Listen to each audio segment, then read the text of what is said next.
Today I would like to talk to you on the subject, leadership is influence. I would like to share with you a couple of insights as we get into this lesson. And the first one is this: leadership is influence. And basically what I'm here to say to you is that leadership is influence, nothing more, nothing less. Harry Overstreet said it so well: the very essence of all power to influence lies in getting the other person to participate. So when we lead people, we influence people. So many times we think leadership is title or position or where I am on a job description chart. No. Leadership is influence, nothing more, nothing less. My favorite leadership proverb is, he that thinketh he leadeth and hath no one following him is only taking a walk.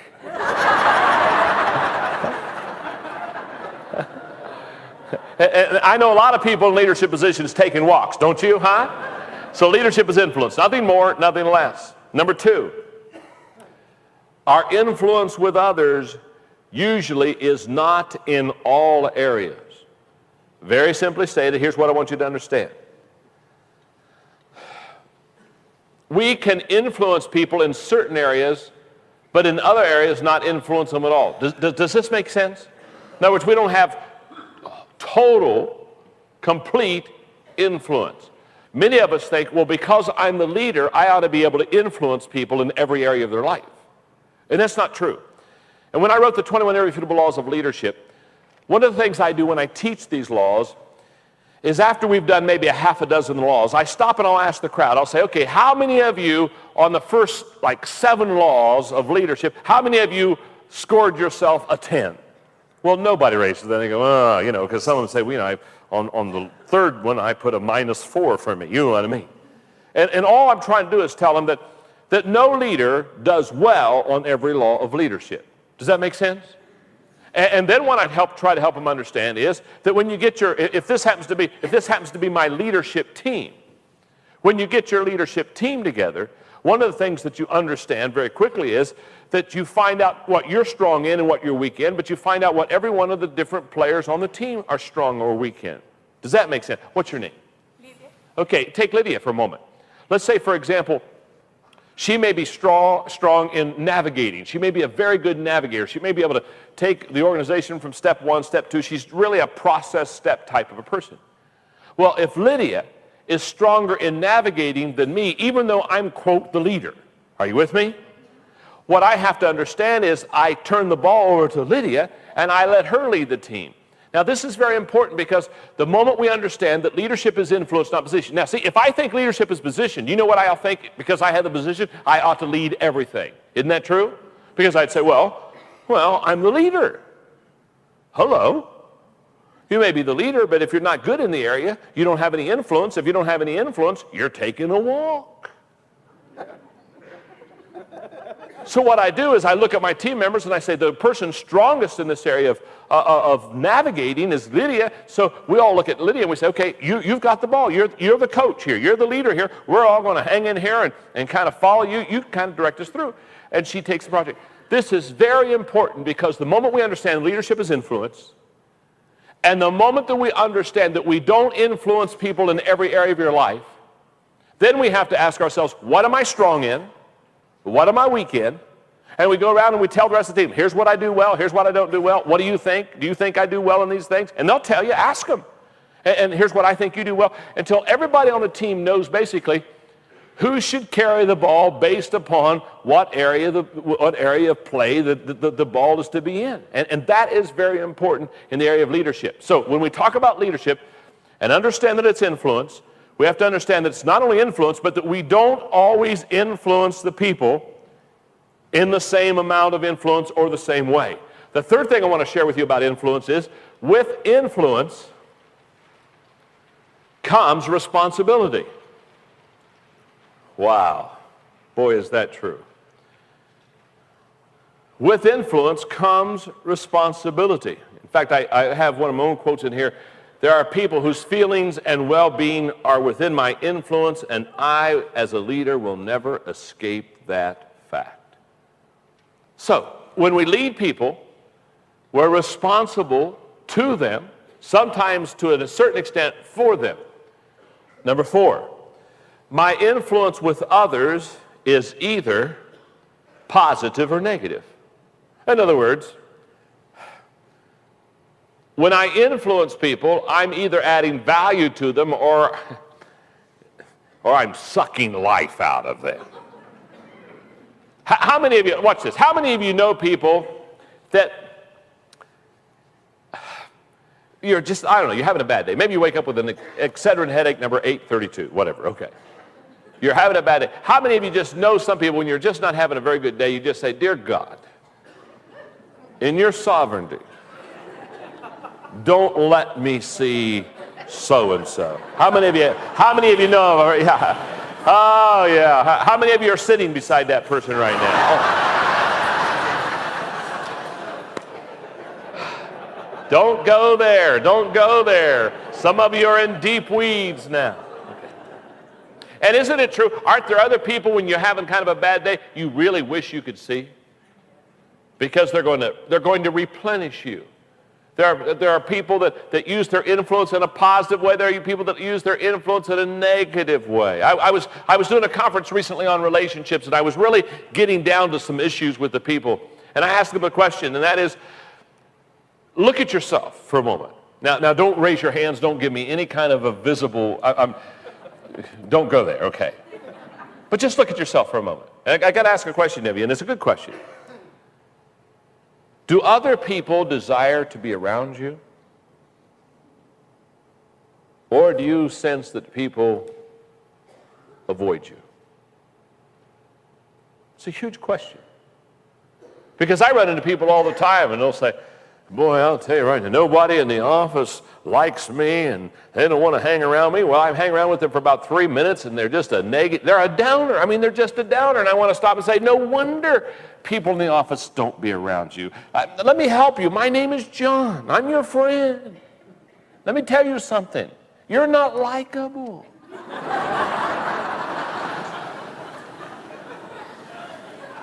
In fact, I'm getting rather sick hanging around you myself.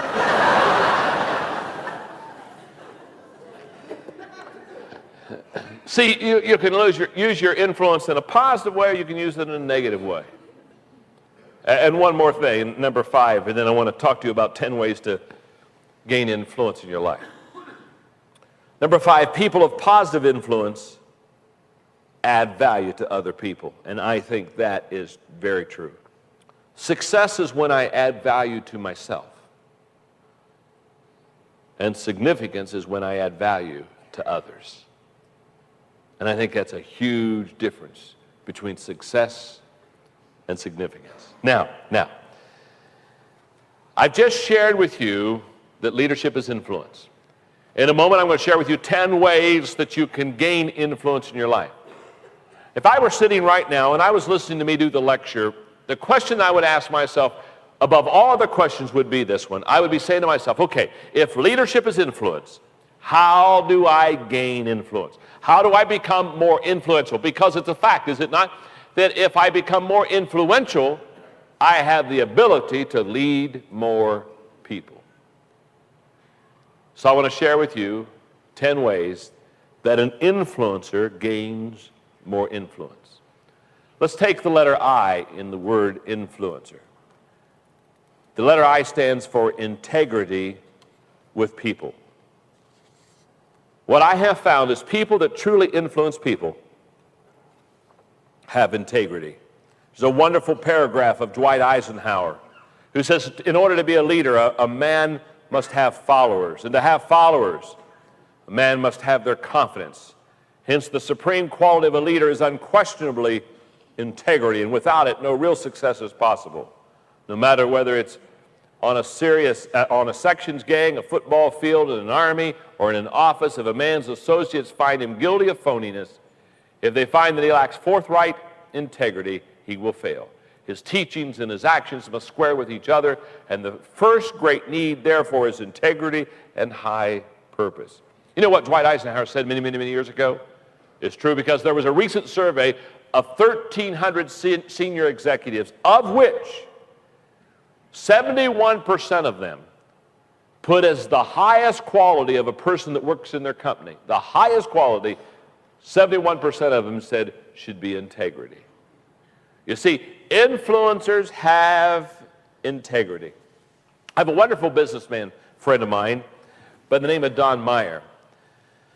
And do you remember, this was now probably, I don't know, maybe 6 or 7 years ago. Do you remember when they had the major Tylenol crisis? Do you remember that, huh? And they were, taking Tylenol off the shelves of stores all over the country. Okay.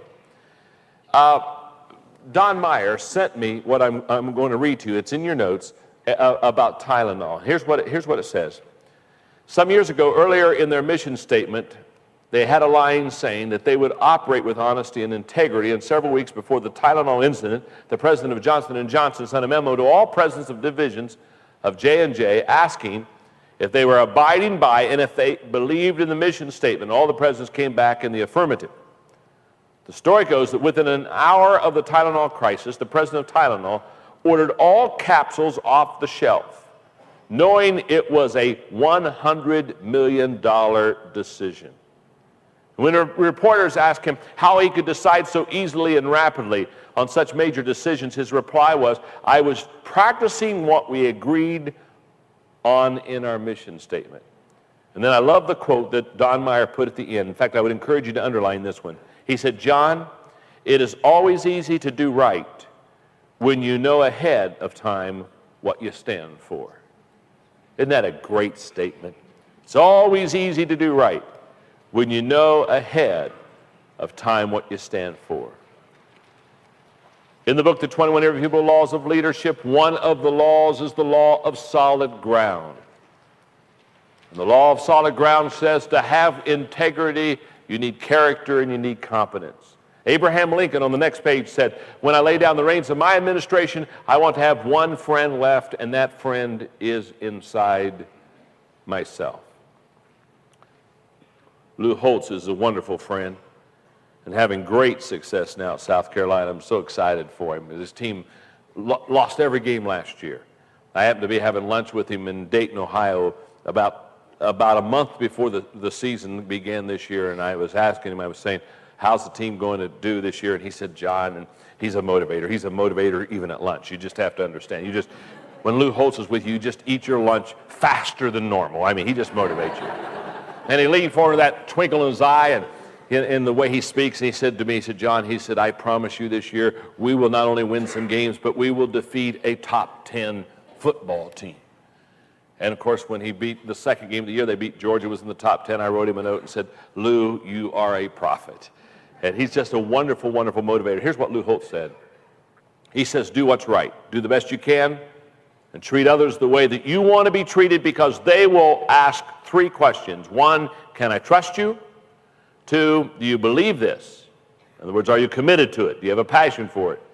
And 3, do you care about me as a person?" Which brings me to the next point. If you want to influence people, you not only have to have integrity, an influencer nurtures people. There is a nurturing quality about people that influence people. And here's what I want you to note. It's in your notes. Many leaders love their position more than their people. When that happens, leaders soon lose their position. I was in China a couple of years ago with Margaret and my brother Larry and Anita, my sister-in-law. And we were at the Great Wall of China, and they were telling us the story how that the peasants of China would get tired of the oppression, and finally they would gather enough people together they would overthrow the emperor. But what they said was so interesting to me is they said that within 3 years of the time that the peasants were in power, they would be as corrupt as the emperor was. And there was a need for another change within the government. Leaders and people of influence understand that the position that they have as a leader isn't what makes them a leader.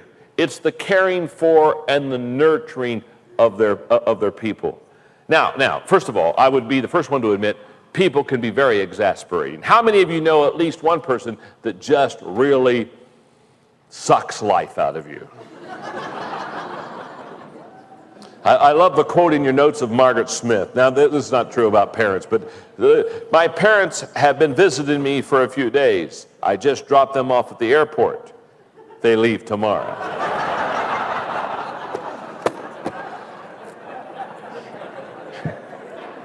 I love the next one here. Let me read it. When Narvaez, the Spanish patriot, when Narvaez, the Spanish patriot, lay dying, his father confessor asked him whether he had forgiven all of his enemies. And he looked astonished and said, "Father, I have no enemies. I have shot them all." Here's what I want you to know. Few leaders love their people more than their position, but when that happens, leaders strengthen their position. And there's a wonderful paragraph about achievers care about people that I want you to read on your own, because it basically just says the more that you're successful, the more that you're truly going to care for others. Let me give you some notes about nurturing people. Letter A, nurturing people does not mean needing people. A lot of times people think, well, if I'm a nurturer, it's because I really need people. And in fact, I put it in the notes, you can't lead people if you need people. I'm not talking about an unhealthy codependency here. I'm talking about caring for people, but I'm not talking about finding all of your worth in having people need you. Letter B, nurturing people does mean that you're going to make a commitment to people. In fact, I love the statement, love will find a way, but indifference will find an excuse. And that's very true. Letter C, nurturing people does mean loving people. Henry Drummond said that you will find as you look back upon your life that the moments when you have really lived are the moments when you have done things in the spirit of love. And letter D, nurturing people does mean lifting people to a higher level. And that is so key. That is so key. Bo Schemblecker, who used to be the football coach for the University of Michigan, said, deep down, your players must know that you care about them. This is the most important thing. I could never get away with what I do if the players felt I didn't care. They know in the long run that I'm in their corner. It's interesting. While I was signing books during the break today, I had a gentleman come up to me and we were just talking for a moment. He's a business person, and he said to me, he said, John, he said, let me tell you when I really got turned on to your materials, your books, and your tapes. I said, when's that? He said, you did a tape about 5 years ago entitled Lifting People to a Higher Level. And he said, when I heard that tape, all of a sudden I realized as a leader that this is what I need to do this. And he said, that tape lifted me. He said, and that's what I try to do as a leader. Well, let me say this. If you're going to influence people, you're not only going to have integrity with them, but you're going to be a nurturer. There's going to be a lifting process. They're going to be glad to see you come into the room. Number 3, an influencer has faith in people. Now I'm going to talk about believing in people. Emerson has a great quote, every man is entitled to be valued by his best moments. Think about marriage. Think about before you were married, huh? Before you're married, what do? You evaluate the person that you're in love with through the best of eyes. Isn't that true? Oh, yeah, I know they've got some faults, and yeah, I know that, but boy, they do this, and they're wonderful about that, and all you can see is the positive. You know the difference between being engaged to a person and being married after about a year? Perspective. Perspective. On the front end, you see all the good qualities, huh? Isn't that right, huh? Because I used to do marriage counseling all the time, and I'd watch this. I mean, a marriage counseling, I always thought it was worthless to do marriage counseling because they want to get married, they're coming in there. I mean, they don't listen to anything you say. I mean, you just look outside, they're getting out of their car, and he runs over there, and he helps her out of the car, and kind of helps carry her, guide her into the office, and you got this big couch, and you have this one little chair, and you say, sit down, and they both sit in the little chair, you know what I mean? And they're holding on to each other as if they're at any moment going to be pulled from each other's grasp. And you look at them and say, do you have any money? No, we don't have any money. Do you have a car? Well, we use Uncle Charlie's. He's let us borrow his. And do you have any prospects of a job? Well, I think Burger King, we're going to get a job over there. And they got 17 reasons why they shouldn't get married. You can't talk them out of it. I mean, hello, nobody's home. Finally, they kind of carry each other back out. And he opens up the car door for her and puts her in, and then she slides all the way across. And you kind of think, why didn't you just put her in on the driver's side?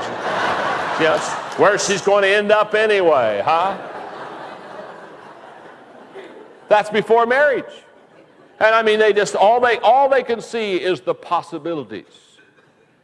About a year out later, they're coming back to the same office, considering divorce. Now, total different perspective. She's on her side, he's on his side. She opens her door, he opens his door. They walk in the room, he sits on the couch, she sits on the chair. Now, both of them are working, both of them have cars, both of them have a home, they got a good job. But all they can think about is the problems. It's all perspective, folks. It's all the way that you look at life. You see, the only difference between excited about getting married and not excited about getting divorced many times is that all of a sudden, instead of seeing others through the best of eyes, you see your mate through the worst of eyes. And none of us, here's the way this works, none of us are good enough if a person wants to see us through our bad traits. None of us are good enough to survive a relationship. Do you know that? How would you like to be judged at your worst moments? And yet, don't you know some people that do that? And see, leaders, they understand. You see, they see people. Leaders see people not only as they are, they see leaders as they can become. That's what makes them good. That's what makes people want to be around them, because they see that potential within them. So in your notes, assets make things possible, but people make things happen. And in leading others, there are 3 feelings that a leader cannot possess. In other words, if you're going to be around others, if you're going to lead others, there are 3 feelings that you just have got to avoid. Number 1 is fear. When you begin to fear people, you won't lead them. You'll manipulate them, but you won't lead them. Number 2 is dislike. Leaders that dislike their people always take advantage of them. And thirdly is contempt. When you have contempt for people, you'll not lead them well. In fact, in your notes, if we are afraid of people, that's the fear issue, we cannot handle them. In other words, we won't tackle the tough issues. If we dislike people, we should not lead them. And if we look down on people, we will not respect them. And the first responsibility of a leader is to look at people and have faith in them. In fact, let me walk you through this for a second. Here's what I believe. If you're leading a group of people, one of the greatest ways to get people to rise up. Now think about it for a moment. Just think about it for a moment. We're talking about belief in people. We're talking about faith in people. I want you, first of all, I want you to think of a person that really believes in you, okay? Have you got that person in your mind? Think of a person that really believes in you. Now think of your behavior around that person. Here's what I know about you. If you're right now thinking of somebody that really, they think you're the cat's meow. They really believe in you. Here's what I know. That person that really believes in you, the person that really thinks highly of you, here's what I know about your actions. You will do everything in your power never to disappoint them. Isn't that true? Your behavior will just go up a couple notches only because they truly believe in you. So here's what I suggest to leaders all the time. Look at the people that you're leading and give them a reputation to uphold. And you give them a reputation to uphold by talking about something that they do that is very successful. And you not only tell them about how good they are at it, you tell everybody on the team how good they are. Now all of a sudden, you're lifting the bar. You're giving them a reputation of where everybody looks at them, and there's a reputation for them to uphold. And this becomes huge. When you lead people, this faith in people, this believing in people, you give them a reputation to uphold. In other words, look at a good quality of a person that you're leading and put the bar up there and talk about that person and relate that quality to that person. Now, let me stop here for a moment. Make sure that they have that quality. True? If they don't have that quality and you talk about them doing it, you'll lose credibility with the rest of the team. Because they'll say, well, Joe doesn't do that very well, huh? So you don't want, but find something. What I've always said is find something that really is a good quality about that individual, and then lift it up there and give them a reputation of which then they will do their best to uphold it. This is huge. Listen, I not only do this with people in my organization, I do this with my nieces and my nephews. Find your people that you're leading, and if you really believe in them, give them a reputation to uphold. And not only tell them how good they are in this area, but tell the whole team how good they are in this area. And I promise you, all of your people will begin to start to live up to the reputation that they have, because what I have found is leaders see the potential in their people, tangibly let others know what that potential is, and that literally draws the people up to that level. This is